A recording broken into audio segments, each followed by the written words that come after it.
Nahuli ka ang mga alitan ng ilang residente at mga opisyal ng barangay sa gitna ng isang clearing operation sa Maynila.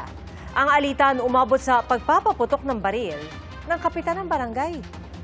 Saksi, si Marisol Abduraman.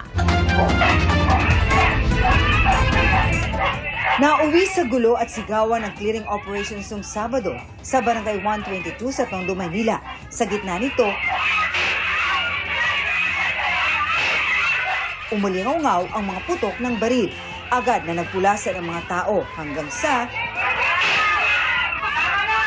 isa pang putok ng baril ang narinig sa video. Ang nagpaputok ng baril ang mismong kapitan ng barangay. Kanina, inirap siya ng Manila City Hall sa publiko. Inamin ng Kapitan Rodelio Yu na pinaputok niya ang kanyang baril na anyay may lisensya at may permit to carry. Base sa kanyang paliwanag, nakaalitan niya ang isang mag-amang residente sa gitna ng clearing operation. Pagdating ko, yung aking tanod, tumakbo sa likuran ko. Tumakbo. Sinusugod na po nung mag-ama.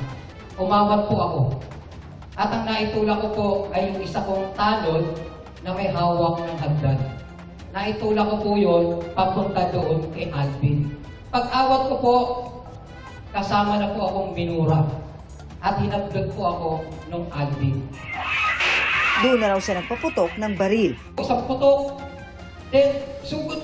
Putok ulit ako ng isa sa lapag. Puro lapag po. Puro lapag. Wala po akong tinutukan. Wala po. Puro lapag. Nakatatlong putok po ako. Puro lapag.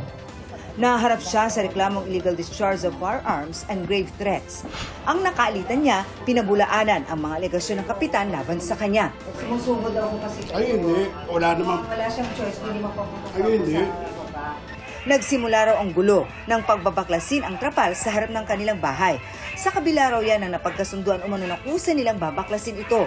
Nang baklasin daw ito ng mga tauhan ni kapitan, doon na sila pumalag at doon na rin daw pumunta si chairman. Pagbalik ng ganon, bigla na lang bumunot ng barel. Nang walang karason-rason? Walang karason-rason. Oo, nabigla nga po ako eh. Bigla siyang bumunot ng barel. Tapos, ano. Ganun po ako. Tinuntok po sa akin. Tapos, pinaputukan pa ako doon sa baba. Ang nakaalitan ng kapitan, naharap sa reklamong direct assault. Ayaw na raw ni Mayor Isko na mangyari ang ganitong insidente. Kaya nananawagan siya sa mga residente ng Maynila na makipagtulungan sa mga otoridad. Lalo tuloy-tuloy raw ang gagawin nilang clearing operation. Para sa GMA Integrated News, ako si Marisol Abduraman, ang inyong saksi. Mga kapuso, maging una sa saksi. Mag-subscribe sa GMA Integrated News sa YouTube para sa iba't ibang balita.